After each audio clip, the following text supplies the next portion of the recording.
분위기 바꿔보시죠. 책 드려야죠. 일단 책 보여드리고 시작하겠습니다. 네. 약간 홈쇼핑 느낌이긴 한데. 맞죠? 중간 광고. 잘 나가고 있습니까? 아까 어떤 분이 그래서 V리그 연대기가 뭔데 이렇게 네. 물어보셨어요. 설명해 주세요. 일단 제 얼굴보다 책이 잘 나와야 돼요. 제 얼굴보다.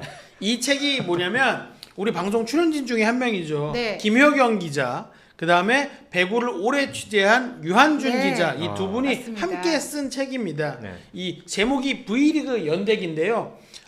사정상 이 첫 책에는 여자부 얘기부터 담았어요.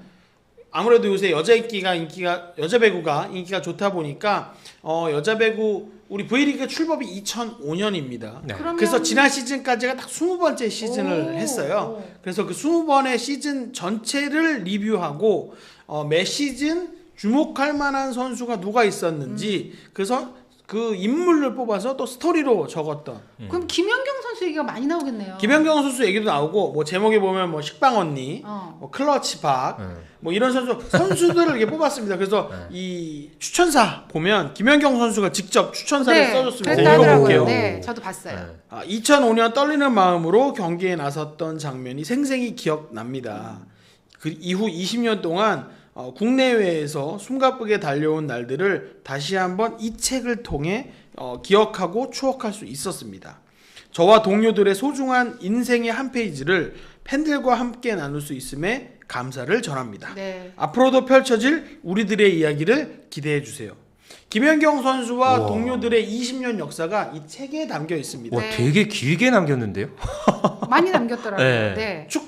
추천사가 3개 있는데 네. 김연경이 제일 길어요. 그러니까요. 오. 역시 그러니까 김연경 간판이야. 선수가 여러분들이 생각하는 것보다 정말 배구의 진심이에요. 네. 그러니까 우리는 알고 있죠. 근데 더 이렇게 팬들이 생각하는 그 진심보다 네. 그러니까 저 같은 경우도 저도 이제 책을 하나 썼는데 이제 나중에 나오면 저도 이렇게 할 텐데 네. 김연경 선수 이야기가 저도 들어가 있는데 김연경 선수 같은 경우가 저희가 이제 다른 프로그램 구성 작가를 하고 있잖아요. 근데 정말 그 지금처럼 예능에 나오기 전에 그러니까 유명했지만 덜 유명했을 때 네. 근데 이 선수를 인터뷰할 수 있는 길이 없어요 방송에서. 맞아. 근데 이제 터키 있을 때인데 오잖아요. 그럼 국가대표로 올 때는 저희가 인터뷰가 가능한 거예요. 어떻게든 네. 다 할 수 있잖아요. 네. 근데 정말 아무리 피곤해도 인터뷰를 해줘요. 그 이유가 배구를 알리고 싶어서. 그게 김연경 선수입니다. 그러니까 그거 하나만으로 저는 김연경 선수의 진심, 그 배구에 대한 사랑, 리스펙. 네, 리스펙이에요. 그런 선수가 거기- 추천하는 책이다. 맞습니다. 그러니까 베개 뭐 받침대 얘기하시는데요. 그러지 마시고 정말 재밌게 읽고 싶은 오! 분들. 하나꼬님, 저 대학 때 배구 동아리였는데. 오, 이런 분들은 저런 숨어있던 분들이 발굴이 맞아요. 되는 거예요. 맞아요. 네. 그래서 제가 이 책을 네. 총 저희 몇권 구독자분들을 주세요? 위해서 여기 보이는 거 다 드립니다. 5권. 네. 5권 준비했습니다. 제가 그래서 저희 구독자분들께 어떤 이벤트로 드릴지는 네. 좀 제작진분들하고 네. 고민을 해봐야겠지만 일단 선물 보여드리고 네. 다 준비가 되어 있는 상태에서 네. 이벤트를 하겠다라고 네. 말씀드리고 이제 새 시즌 시작하니까 네. 배구 많이 봐달라라는 말씀 드리려고 그리고 깜짝 이벤트 준비했습니다. 배구가 시작하잖아요. 그렇죠. 그렇죠. 19일에 시작하거든요. 네. 그러니까 배구에 관련된 걸로 뭐 맞춰도 그래서 이거를 뭐 한 네. 번에 5개를 다 드릴지 네. 아니면 뭐 한 분씩 이렇게 5번을 나눠서 드릴지는 우리 제작진 저 네. 앞에서 도끼 눈을 뜨고 우리 네. 계신 제작진하고 한번 상의를 네. 해보겠습니다. 저희 맘대로 할 수 있는 게 아니에요. 맞아요. 네. 네. 협의가 필요합니다. 네. 어쨌든 V리그와 KBL 프로농구가 이번 주말 개막을 합니다. 네. 사실 아까 오해연 기자가 본인 얘기는 안 했지만 네. 우리 배구계 양대 산맥은 아, 또 네. 오해연 기자거든요. 그러니까 저는- 부끄러워서 말은 못하지만 그죠? 김지현 기자 부끄럽습니다. 얘기해줘야죠. 아까 이 V리그 연대기 이렇게 강조하면서 사실 여기 저자에는 포함이 안 돼 있거든요. 네. 그런데 정말 누구보다 배구를 사랑하고 그리고 배구에 대해서 정말 열정적으로 취재하고 그런 정말 이 배구를 정말 대한민국에서 제가 봤을 때는 제일 사랑하는 기자 하면은 이 오해원 기자를 꼽을 수 있겠고요. 네. 특히나 현재 이 배구 기자단 간사입니다. 맞아요. 근데 네. 간사가 뭐 하는 거예요? 제가 그냥 야구는 정세영, 배구는 오해원이라고 네. 말하는데 똑같아요. 야구 기자회 회장이 정세영 네. 기자인 거고 저는 이제 국내 배구를 취재하는 기자단의 이제 대표 오, 네. 회장님이시네. 그러니까요. 투표로 이제 뽑힌 거죠. 여러분, 스앰플이 이렇습니다. 네. 회장님들의 방송. 여러분 네. 책 많이 사주세요. 이거 홍보 대사시라니까. 진짜. 네, 이 정도면. 네. 어쨌든 V리그가 배구 인기가 실제로 좀 많이 좋아지고 있는 건 맞죠? 네, 어떤 제가 인기죠? 2010년부터 배구를 취재하고 있습니다. 그러다 보니까 이 배구가 올해가 한국 배구 연맹이 출범한 지 이제 20주년 됐거든요. 그러다 보니까 한 15년 역사, 20년 중에 한 15년 역사를 같이 했다라고 보는데 그때랑 비교하면 제가 처음 배구장에 취재를 다닐 때랑 지금 생각하면 완전 하늘과 땅 차이고요. 배구라는 종목이 그때는 농구가 어떻게 보면 좀 인기가 있었고 상대적으로 인기가 더 있었죠. 그렇죠. 그리고 그랬죠. 남자 농구가 좀 더 컸고 비중이 더 컸고 여자 배구도 남자 배구가 인기가 많이 네, 있었어요. 여자 배구가 비중이 좀 적었다라고 볼 수 있는데 2012 런던 올림픽을 기점으로 이게 여자 배구가 쫙 치고 올라오면서 이 배구의 볼륨 전체적인 볼륨도 커지고 인기도 확실히 좀 최근에는 역전됐다라고 볼 수 있는 상황입니다. 이번 시즌에 이런저런 변화가 좀 많던데요? 네, 일단 뭐 이번 주말에 개막하는 V리그가 크게 달라지는 거는 한 2개 정도 규정상으로 네, 볼 네. 수 있습니다. 네. 이게 중간 랠리 판독하고 그린 카드 뽑을 수 있는데 일단 비디오 판독은 한 번에서 세트당 한 번에서 2번으로 늘어납니다. 그리고 보통 그 전에는 이 랠리 공이 움직이는 네. 이걸 이제 랠리라고 표현하는데 이 랠리가 종료해야지 판정에 대해서 비디오 판독을 요청을 했어요. 네. 근데 이제는 중간에 랠리가 진행되는 중간에 벤치에서 보기 이게 이상하다라고 하면 바로 비디오 판독을 할 수가 있어요. 경기 중단은 안 시키고. 아니 경기 중단하죠. 중단하고 그러니까 아. 진행되다 중단하고 비디오 판독을 하죠. 이게 네, 왜 네, 그러냐면 네. 이 랠리가 끝나고 비디오 판독을 하다 보면 불필요하게 진행돼야 되는 경기 상황이 생긴다는 거예요. 네. 이 비디오 판독이 또 번복하고 또 다시 봐달라고 요청하는 상황도 생기고 그 장면 아니다 다른 장면이었다 뭐 찾는 그런 게 결국은 경기 진행에 불필요한 상황이니 이상하게 있으면 바로 정확하게 지적을 해서 그걸 바로 찾자. 네. 그리고 다르게 쓰이는 시간을 줄이자. 그리고 여기에 그린 카드가 뭐냐면 네. 보통 우리 20년 V리그 역사에서 내 손을 맞고 나간다든지 하는 경우에 모른 척. 제가 감히 얘기하면 100번이라고 친다면 98번은 네. 아니다. 아니야 100번이야. 그냥 아니라고 하죠. 되게 100은 아니야. 네. 안 맞았어. 라고 네. 합니다. 근데 비디오 판독하면 막 손가락이 뒤집어져 있고 막 이런 네, 상황이 맞아요, 나오거든요. 그런데 이제 그린 카드는 뭐냐? 네. 그런 거를 이실직고 해라. 네. 맞았으면 맞았다고 하자. 자수하는 거죠. 괜히 불필요하게 비디오 판독해서 시간 끌지 말고 네. 자수하자. 대신 자수를 하면 우리가 시즌 끝나고 페어플레이 상이라는 걸 줍니다. 그게 뭐 기존에 이제 옐로우 카드, 레드 카드 받은 횟수가 가장 적은 팀한테 네. 주는데 그린 카드를 받으면 거기다 플러스 포인트를 주겠다. 아. 이게 점수 100% 중에 무려 30%나 비중을 줘버렸습니다. 크네요. 그렇기 때문에 이게 코보로서는 선수들에게 확실하게 메리트를 줄 테니까 고백해라고 해서 이번 시즌 개막하기 전에 컵 대회에서 도입을 했어요. 근데 남자부에서는 어색하다 보니까 한 표도 없었어. 그린 카드가 네, 나오지 네, 않았어요. 네, 네. 근데 여자부에서 페퍼저축은행의 이예림 선수가 고백을 이제 그린 카드에 처음 받고 나니까 선수들이 이제 속속 나오는 거죠. 그걸 보면서 이거 하면 된다. 정규 시즌 가면 더 많아지겠구나라는 변화의 가능성을 봤습니다. 근데 이런 규정을 도입한 이유가 있어야 되잖아요. 네. 그렇죠.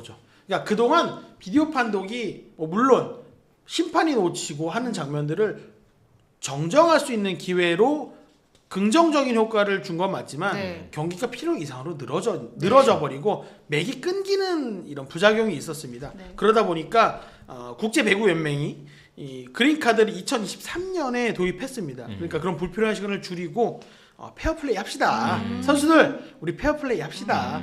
사실 그런 걸 보는 배구 팬들도 사실은 아니 저거 맞고 나간 거 보이는데 네, 네, 네, 네. 왜 아니라고 하지? 라고 하는 좀 그런 의식을 고취하기 위해서 국제 연맹부터가 우리 달라집시다라고 했고 한국 배구 연맹이 그 세계적인 흐름을 따른다라고 볼 수 있겠습니다. 그러니까 이게 발리볼레이션스 리그에서 이제 도입이 돼서 그린 카드를 가장 많이 받은 팀한테는 이게 팀 상금이라고 해서 3만 달러를 주더라고요. 그러니까 우리 돈은 한 4천만 원을 주는데 이게 금전적으로는 결코 무시할 수 그렇죠. 없는 그런 금액이죠. 그러니까 이걸 이제 하나하나 만들어서 이걸 이제 페어 플레이를 뭔가 이제 정착시키겠다라고 해서 이걸 이제 파리올림픽에서도 이 그린카드 맞아요. 제도가 이제 도입이 됐었고요. 이런 흐름에 맞춰서 우리나라도 이제 국제화를 워낙 이제 추구하고 있는 그런 분위기다 보니까 이번 시즌에 전격적으로 이 그린카드를 도입했습니다. 지금 댓글창이 추억은 방울방울이에요. 다들 숨기고 야, 살았어요. 네, 이게 만학길. 지금 어떻게 네. 만학길 하중화 선수 아시는 분 하나꽃님 네. 연세가 어떻게 되시나요? 제가 다 아는 임도원 알죠? 임도원 선수를 모르는 사람 없고 실업 배구는 고려증권이 최고였죠. 맞습니다. 맞아요. 장윤창 선수 저는 저 오민랜드님도 지금 댓글 처음 봅니다. 맞아요. 숨어있던 팬들이 지금 고려증권 다 감독이 나오는 거야. 최고였는데 지금 이렇게 배구 이야기를 하다 보니까 다 나오고 있어요. 그러니까 배구 이야기를 하길 잘했다는 생각이 잘 가져왔다 이렇게. 네. 여러분, 그러니까 이런 얘기를 하다 보니까 진짜 숨어있는 스포츠 팬들이 다 댓글을 달아주시니까 너무 맞습니다. 감사합니다. 네. 저희가 자주 이런 시간을 마련하도록 하겠습니다. 그리고 이제 우리가 뭐 시즌 예상도 좀 해봐야 되잖아요. 네. 시간 많이 지났지만 김연경 선수 이번에 우승하고 마지막 시즌일 수도 있잖아요. 사실상. 김연경 선수가 최근에 우승하려고 코트를 밟고 있죠. 네. 그렇죠. 그러나 최근에 그 꿈을 이루지 못해서 약간 김연경 선수 오래 보려는 거 아닌가라는 더 오래 보려고. 그렇죠. 네. 은퇴하려는 선수 바지가랑이를 붙잡고 1년만 더 하고 있는 거 아닌가라고 저희 그냥 뭐 주의 기자들 사이에 농담 삼아 얘기하는데 사실 올 시즌도 흥국생명은 분명히 강에 속해 있습니다. 이게 어떻게 보자면 한 3강 2중 2약 정도.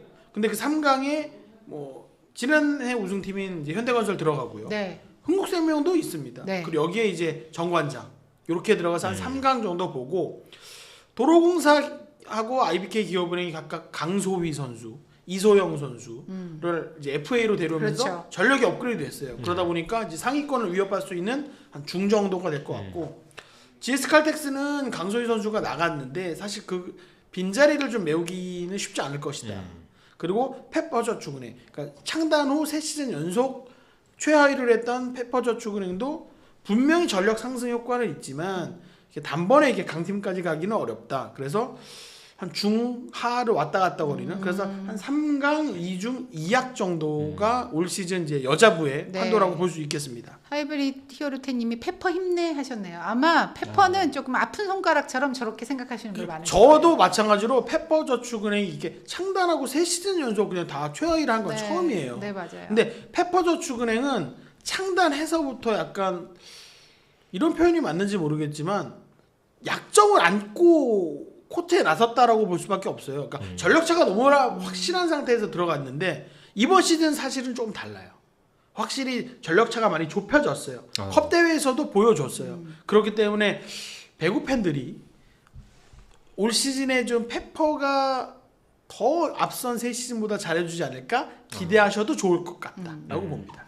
남자부 같은 경우는 여러분들이 보시고 놀라실 수도 있어요. 맞아요. 외국 감독이 그렇죠. 그러니까 국내 감독이 2명밖에 없어요. 이게 대한항공이 외국인 감독으로 성공을 했으니까. 토니 네 킬덱 시즌을 감독. 통합 네. 우승하는 성공을 거두다 보니까 다른 팀들도 우리도 외국인 감독을 써볼까?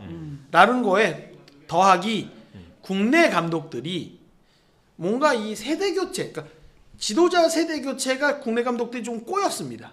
그런 과정에서 이게 외국인 감독들을 좀 많이 쓰는 경향이 이번 시즌에 특히 더 강하다. 그러다 보니까 이 삼성화재 김상우 감독하고 네. 한국전력의 권영민 감독이 네. 더 의지를 불태우고 있어요. 네. 재밌는 시즌이 될 것 같은데 저는 개인적으로 그럼에도 불구하고 이번 시즌 남자부는 대한항공하고 현대캐피탈이 2강. 역시. 네. 그리고 우리카드, 삼성화재, KB손해보험이 3중. 그리고 OK저축은행하고 한국전력이 2약으로 이렇게 볼 수 있을 것 같다. 그러니까 권영민 감독이 그 얘기를 했더라고요. 국내 감독이 잘해야 우리 국내 감독이 설 자리가 있다. 국내 맞아요. 감독이 두 분이 잘해. 네. 어떻게 보면 그건 있어요. 그 말은 그건 맞죠. 자존심이에요. 네. 이 두 감독의 자존심이에요.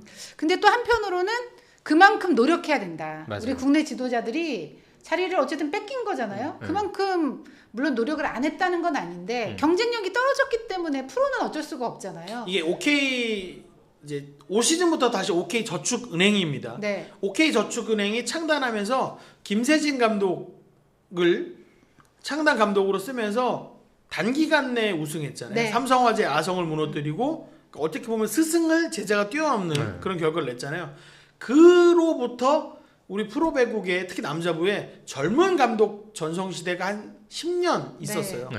그러고 났더니 이 젊은 지도자들이 코치 경험 쌓고 지도자 해야 되는데 약간 그 코치 경험을 조금 스킵하고 감독으로 빨리 올라오면서 이 단계가 약간 무너진 거죠. 네. 그러면서 그 영향에 지금은 약간 감독 국내 지도자 공백 상태다라고 볼 수 있습니다. 그래서 이게 외국인 감독들이 들어왔다 그래서 우리 지도자들이 아우 자존심 상해 밥그릇 뺏겼어라고 이렇게 하소연하고 있을 것만이 아니고 지금 이 상황에서 조금 더 뭐 자기의 지도력을 업그레이드할 수 있는 방법을 적극적으로 찾아야 돼요. 그래야죠. 그래서 어떤 감독은 외국도 나가고 네. 또 어떤 감독은 또 해설도 하고 또 어떤 감독은 코치로도 가고 이러면서 각자 이제 연구하는 시간을 갖고 있거든요. 그렇게 해서 뭔가 자기만의 무기를 다시 만들어서 재기할 수 있는 기회로 삼아야지. 네. 지금 뭐 그냥 아유 나는 외국인 감독이 밥그릇 뺏겼다 이렇게 한탄하고 있기만은 너무 시간이 촉박하다. 맞습니다. 라고 봅니다. 그래야 대표팀으로도